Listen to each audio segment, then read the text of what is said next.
This is the BBC. We're back in the birthplace of a television phenomenon. It feels like only yesterday that I was working at TV Centre on Doctor Who. And what a role. The Doctor's granddaughter, the original. When I walked through those doors 50 years ago, it would have been hard to believe that the show would still be going strong now.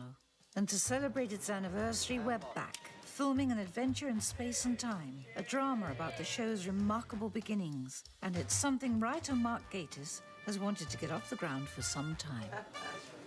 I still can't quite believe it, because I first sort of pitched this idea about 13 years ago, and then I tried very strongly to get it made for the 40th anniversary. I'm delighted it's all come together for the 50th. It has a sort of roundness to it, which is very appealing. Cheers! Mark was to kickstart an adventure in space and time, but it was a certain man I met in 1963 that was to get the ball rolling for Doctor Who itself. We find ourselves now in Sidney Newman's office on the 7th floor of TV Centre. Not the real one, and I think probably a bit more swish than Sidney's office actually was. One day, all this will be mine. Sidney Newman was the man who brought together a dream team to put the show on the road. And what a character. I first worked at the BBC in 1965. I was 19. I met Sidney very briefly in the club, because you could always tell Sidney in the club because he was so very brightly coloured kind of personality. I mean, literally he wore cravats, he wore waistcoats, he was very different. I think Sidney really thought of himself as a movie mogul. And action. Fun. Fun. You heard of fun, Mervyn? And Sidney was making some groundbreaking appointments. The BBC's very first female drama producer, Verity Lambert. And the world she was entering was a bit of a challenge. There's a line in the script where Verity says it's a sea of fag smoke, tweed and sweaty men, which it clearly was, and it was quite hard to penetrate as a woman because no woman had ever done that before. Can I help you? I think you're in my office. To research the role, I did YouTube her to see if there was any footage. She was very composed, very classy, very warm, but you could see a real steel there. Not old enough for the Doctor, surely. So does Jessica feel she's anything like Verity herself? That would be very flattering if anyone compared me to Verity Lambert. That would be very nice. And despite opposition, Verity Lambert was to fight very hard to have a distinguished older actor play the role of the first Doctor, William Hartnell. I just think he was one of the great character actors of British cinema. Settle, please. I think he felt rather typecast as authority figures, sergeant majors or petty crooks. Doctor Who kind of released a kind of playfulness in him. I think he felt that he was actually born to play the Doctor, but he had very strong opinions about the way it should be done and wouldn't take any kind of advice. Quite often, because I was the smallest person, everybody around me was taking the light from me, and he'd point this out. So he looked after me. He was lovely. He was always giving you little tips, like sort of, don't make the gesture like that. He said, it'll be out of the camera. Make it here, you see. The whole thing about Bill was that he was so unpredictable. There was this mystery about him. I miss that. I mean, he remains the best Doctor Who for me, quite naturally. I can't imagine how I would have reacted if someone had told me 50 years ago that I'd be playing Doctor Who. It's been one of those great jobs and an experience I'll always remember. It wasn't just the Doctor or my own character that was new in 1963. I remember when I met another addition to the cast. And 50 years on, London is in for a bit of a treat as they're wheeled out yet again. Today we are recreating the famous Dalek invasion of Earth shot of the Daleks parading across Westminster Bridge. This is a really iconic moment. And action, Daleks. Who would have thought that an egg whisk and a plunger would have made such an impact? But these design classics still have one big flaw. We put in the bit where he's sort of veering off towards the curb. It was difficult then, it's still difficult to manoeuvre the bloody things. That's great. Gives you an old-fashioned kind of thrill. Doctor Who was started by a talented bunch of originals, the flamboyant Sidney Newman and the remarkable Verity Lambert. And they were joined by an Asian director, the charismatic and ambitious Waris Hussein. What is this? What are we going to do with this? Well, I play Waris Hussein, who is the first ever director of Doctor Who. It's crazy. Cavemen and disappearing bloody police boxes. As soon as I got the part, I got in touch with Waris straight away. And our first meeting, actually, we were a bit kind of weird with each other. He's looking at me going, "You're watching everything I'm doing, aren't you?" But yeah, we hit it off straight away. I said, look, play him as someone who's anxious to get things right as a director, because that's what I wanted in those days. It'll never work.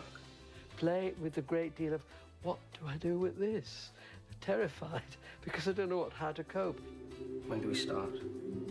It was quite a scary prospect for Sasha playing Waris, especially whilst the man himself was watching closely. At the read-through, I think that's when I was most nervous. He was hearing himself for the first time and he was sitting right behind me. I was like, oh, this is scary. He started welling up and getting quite moved by it. So I hope that was in a good way, not in a bad way. But yeah, I think he seemed happy. I've never been played by anybody before. I'm looking forward to seeing myself portrayed when I do see the film. The whole thing's been a labour of love for everybody. Planet Vortis we did yesterday from the Web Planet. It was conjured out of virtually nothing, sand and polystyrene rocks and painted hardboard, and it looks absolutely beautiful. Incredible attention to detail across the board. Mark is right about the attention to detail, and I was lucky enough to visit the set during filming, which I found to be very emotional. What really brought a lump to my throat is when we saw David Bradley playing Bill. They were showing that Bill occasionally forgot his lines. We have no gloves. Drugs. And it was difficult to watch it. He certainly gets the essence of Bill beautifully. It was clear from my visit that filming TV has changed a bit over the years, and time travelling back to 1963 was quite enjoyable for the cast. I think my favourite stuff is actually reenacting the episode because she has some cracking lines and it's really fun to do. What are you doing here? The world of television in 1963 seems a million miles away from the television we work in now. Okay, into position, everyone. They would rehearse it for a week and then they'd shoot the episode, and they shoot like a half-an-hour episode in an hour and a half. When you go back and look at some of the earlier episodes, it's a bit bumpy in places. Move the bloody camera. Often one actor's blocking the other or someone stumbles on their line and... Is that your excuse for this unwarrantable, unwarranted intrusion? You know, you can see them sort of ploughing through. I know this is absurd, but... The doors... There's a kind of live, exciting quality. That's something that, for good and bad, we've lost nowadays. But the cast and crew were keen to get some of that live feel into the drama and were more than happy to record some additional dialogue, 1963 style. Sorry about that. I tried to make the thing work, but it come off of me hand. Punishment rations all round. I only asked. Gold. An Adventure in Space and Time is packed full of references to Doctor Who's long history, and Mark was keen to cast as many cameos as possible from those connected to the show. We're at Verity Lambert's leaving party in 1965, and we're very privileged to have with us lots of faces from the programme, from the time. This is a great party. And the party continued with cameos from William Russell, who played one of the Doctor's first companions, and Mark Eden, who stepped into Marco Polo's shoes in the very first series. And someone couldn't resist stepping into the shoes of the Doctor for his own cameo. Here's a little treat you won't have seen in the show itself, another regeneration. Hope you enjoy.